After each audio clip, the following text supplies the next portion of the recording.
Amber Deanna Stanley was born on February 8, 1995. At just 17 years old, she was a bright, ambitious student living in Kettering, Maryland, and was known for her friendly and quiet demeanor. She was in her senior year at Charles Herbert Flowers High School with dreams of attending Harvard University to study medicine. Tragically, her promising future was stolen from her just 3 days into the school year. On August 22, 2012, a masked man kicked down the front door to Amber's home and went straight for her. He shot her in the arm, chased her upstairs to her bedroom, and fatally shot her in the head as she lay in bed. Amber's older sister, nephew, and a teenage foster child were in the home at the time, but none of them could identify the shooter. Authorities immediately recognized that Amber's killer acted with purpose, leaving many to question whether she had been the intended target. The murder deeply shook the community and became one of Prince George's County's most perplexing homicide cases.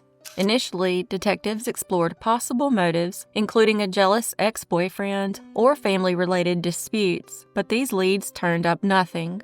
As they dug deeper, they discovered a troubling connection.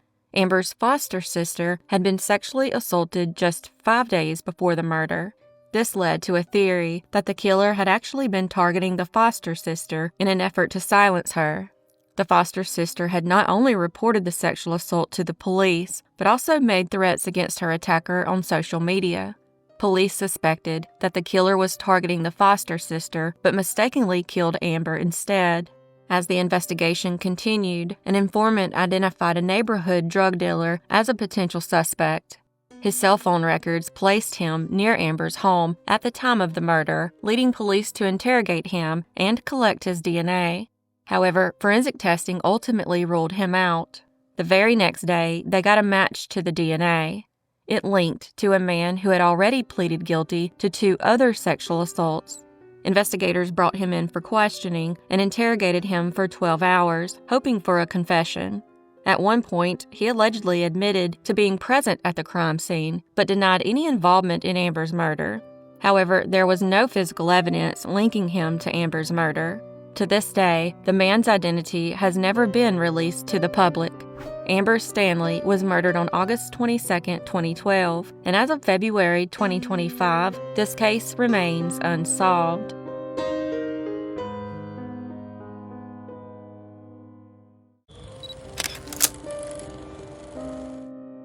Cody Scott Matney was born on December 29, 1977. In high school, he was a member of the football team and was known for being quiet and kind. Though friendly, he was shy around people he didn't know well.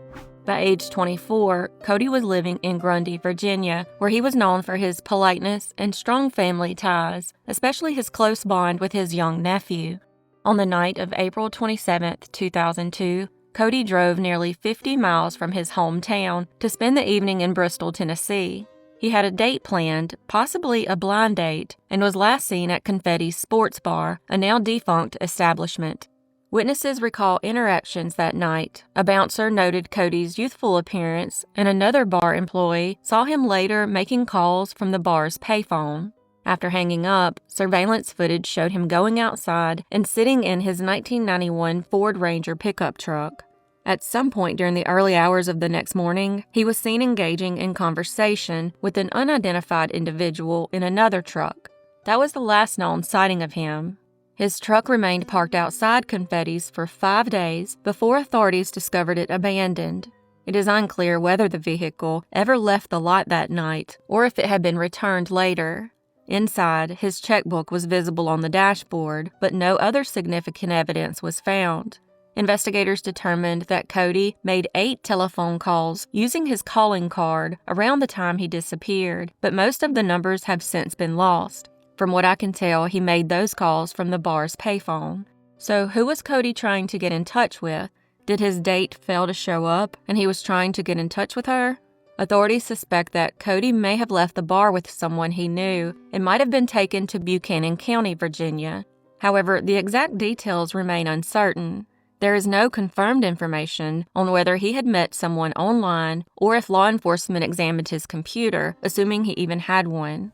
At the time of his disappearance, Cody was 5 foot 9 inches, with shaved brown hair and blue eyes. He had 2 distinctive tattoos, the Incredible Hulk on his upper right arm and Batman Gotham City on his upper left arm. He was last seen wearing a long-sleeved navy blue shirt, blue jeans, a blue Florida Gators hat, and a gold rope chain. Cody Matney went missing on April 28, 2002, and as of February 2025, he has never been found, and this case remains unsolved.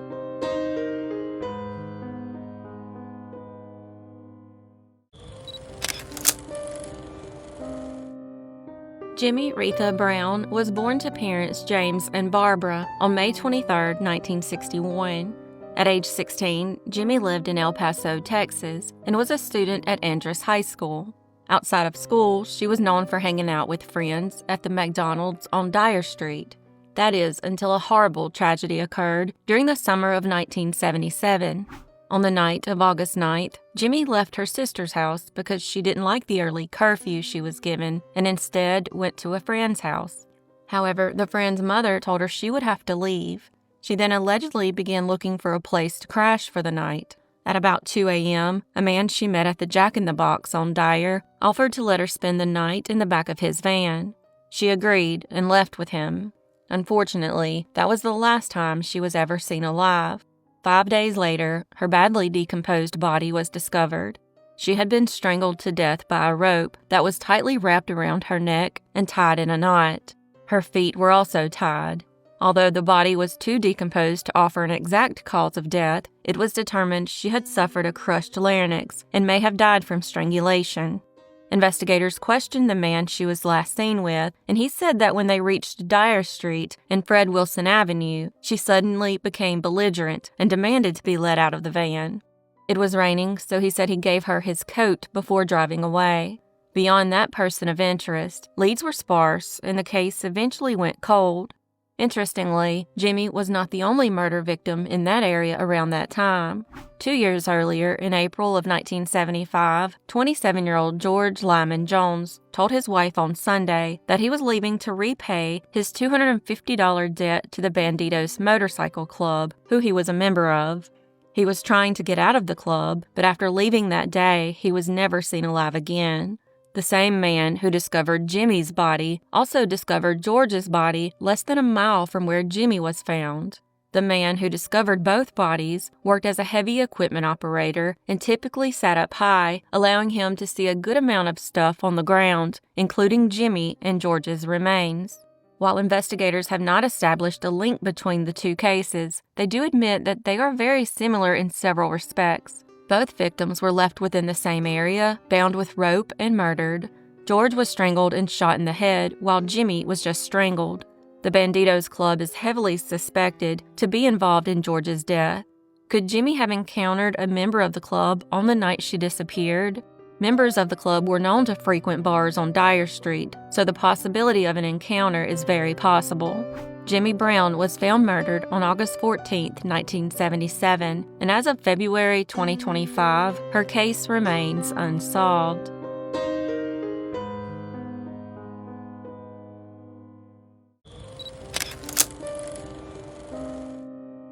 Ricky Bailey was born on December 18, 1961, in Pigeon, Michigan, to the late Willett Bailey and Mary Sanford. At age 59, Ricky was a father of 3, living in Bad Axe, Michigan. A hardworking and devoted father, he spent a decade working for Dan's Excavating and later became self-employed, specializing in automobile repairs. He had a deep passion for racing and competed at Owendale Speedway for many years. He enjoyed hunting with his children and spending time outdoors. At about 11:30 p.m. on December 30th, 2020, Ricky and his 2 sons, aged 11 and 20, were at home when a horrible tragedy occurred. Shortly before midnight, 2 masked intruders broke into their home and demanded money before shooting Ricky twice and fleeing the scene. After the incident, his youngest son quickly called 911. Ricky was rushed to the hospital, where he was sadly pronounced dead. His son told investigators that he and his brother were in different rooms when they heard the sound of a door opening. When he went to tell his father, 2 armed assailants appeared and shot Ricky. As he lay wounded on the floor, the intruders yelled at him, repeatedly demanding he give them the money. Terrified, the youngest son attempted to barricade himself in a bathroom, but one of the intruders kicked in the door and forced him into another room, ordering him to lay on the floor. Meanwhile, the oldest son took cover in another part of the house. Once the intruders fled, the sons managed to contact authorities. The attackers were described as wearing black ski masks, black leather coats, black gloves, and black khaki-style pants. Investigators believe the intruders targeted Ricky directly, but it's unclear what money they were looking for. Another theory is that the assailants were looking for the previous homeowner and believe Ricky to be that person. According to the information I found, Ricky had moved into the home in or around November of 2020. Investigators also revealed that past residents of the home had drug issues, so there might be some credibility to this theory. 3 years later, a major development in the case emerged. In 2023, the Chicago Police Department confiscated a firearm during an unrelated gun violation arrest. Ballistic testing confirmed that this weapon had been used in Ricky's murder. The gun was traced back to a man living in southern Huron County, Michigan, who admitted to selling it but couldn't remember the buyer or provide documentation of the transaction. Despite this crucial discovery, no arrests have been made. Ricky Bailey was murdered on December 30th, 2020, and as of February 2025, this case remains unsolved.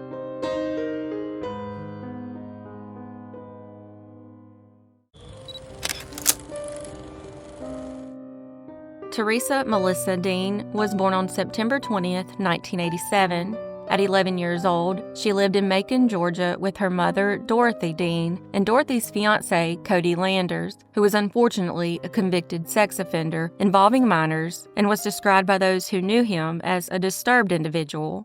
In October 2000, he was indicted on 7 charges that involved him groping 2 girls, ages 11 and 14. He eventually pleaded guilty to the charges and was sentenced to prison, but not before Teresa up and vanished one day. At the time of Teresa's disappearance, she was a student at the now-closed Alexander Fort Elementary School. She unfortunately had a difficult upbringing and was often seen wandering the streets and exhibiting aggressive behavior, yelling and cursing at people. She was often seen walking because her family didn't own a car. On August 15, 1999, Teresa was seen walking down Lawrence Street near her family's mobile home around 8 p.m. She had told her family she was heading to a friend's house to see some puppies, but never arrived. When she failed to show back up, a concerned individual who felt the family wasn't thoroughly searching for her called the police. Law enforcement, with the help of the Georgia Bureau of Investigation, conducted extensive searches, including local bodies of water, but found no sign of her. Landers himself claimed to be a suspect in Teresa's disappearance, though authorities never officially named him as one. However, due to his criminal history, he certainly raised suspicions.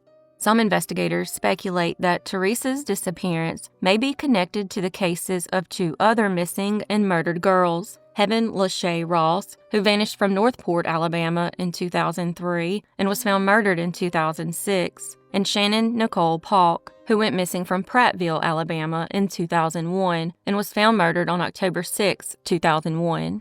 Heaven, Shannon, and Teresa were all 11 years old, disappeared in August, and were last seen near their trailer park homes. Another chilling connection is that construction work was taking place near all 3 disappearance sites, leading to theories that a construction worker or multiple workers may have been involved. Both the girls' murders remain unsolved, and no direct evidence has been found to link them to Teresa's case.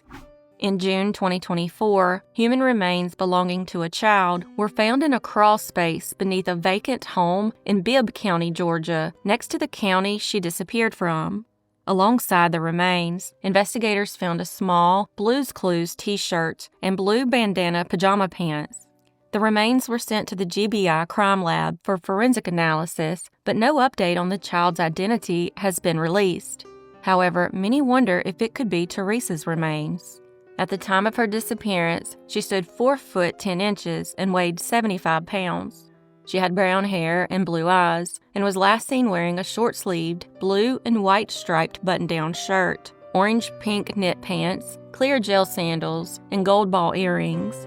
She disappeared on August 15, 1999, and as of February 2025, she has never been found, and this case remains unsolved.